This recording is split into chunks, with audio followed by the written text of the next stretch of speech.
আবারও কি তবে মিথ্যা বলে ধরা খেলেন মার্কিন প্রেসিডেন্ট ডোনাল্ড ট্রাম্প? অপরদিকে সিএনএন এর ফ্যাক্ট চেক কি তবে ট্রাম্পের যুদ্ধ জয়ের দাবিকে নাকচ করে দিচ্ছে?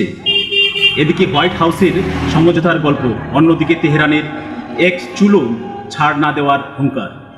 মধ্যপ্রাচ্যের 2026 সালের এই যুদ্ধ এখন কোন চূড়ান্ত প্রান্তে দাঁড়িয়ে?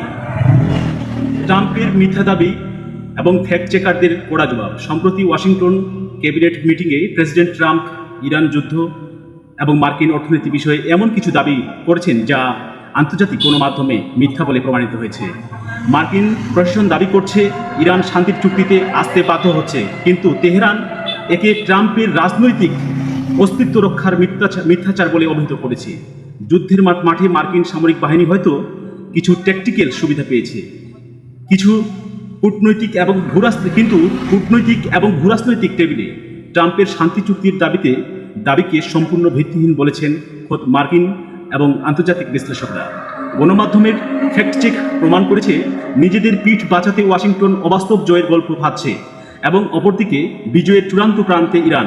2026 সালে 28 ফেব্রুয়ারি শুরু হওয়া এই মার্কিন ইসরায়েল বনাম ইরান বিমান হামলার পর 3 মাস পার হয়ে গেছে, কিন্তু ইরান এখন পর্যন্ত হরমুজ প্রণালীর নিয়ন্ত্রণ নিজেদের হাতের মুঠোয় রেখেছে। পারমাণবিক এবং সামরিক কোনো বিষয় তারা আমেরিকার শর্ত মেনে নেয়নি। উল্টো মধ্যপ্রাচ্যের নতুন মেরুকরণে ইরান নিজেকে বিজয়ী হিসেবে দেখছে, এবং 3 মাসেরও বেশি সময় ধরে চলা এই রক্তক্ষয়ী সংঘাতের পর প্রশ্ন উঠছে আজকের দিনে ট্রাম্প কি তবে ইরানের কাছে হেরে যাচ্ছেন?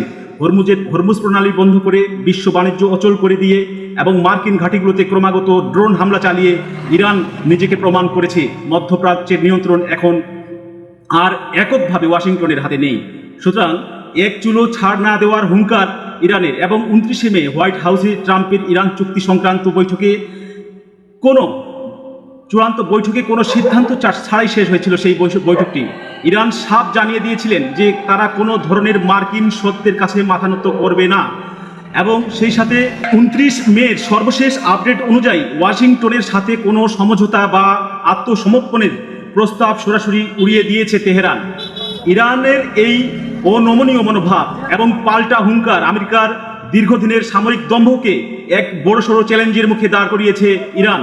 তাহলে কি ট্রাম্প প্রশাসন কেবল মিথ্যা আশ্বাসের অপর ভিত্তি করে এই যুদ্ধ এখনো পর্যন্ত দীর্ঘায়িত করছে, নাকি ইরান সত্যি মধ্যপ্রাচ্য মার্কিন আধিপত্যের অবসান ঘটিয়ে চূড়ান্ত বিজয়ের দিকে এগোচ্ছে? আপনাদের মতামত কমেন্টে জানান এবং পরবর্তী আন্তর্জাতিক আপডেটের জন্য সাথেই থাকুন।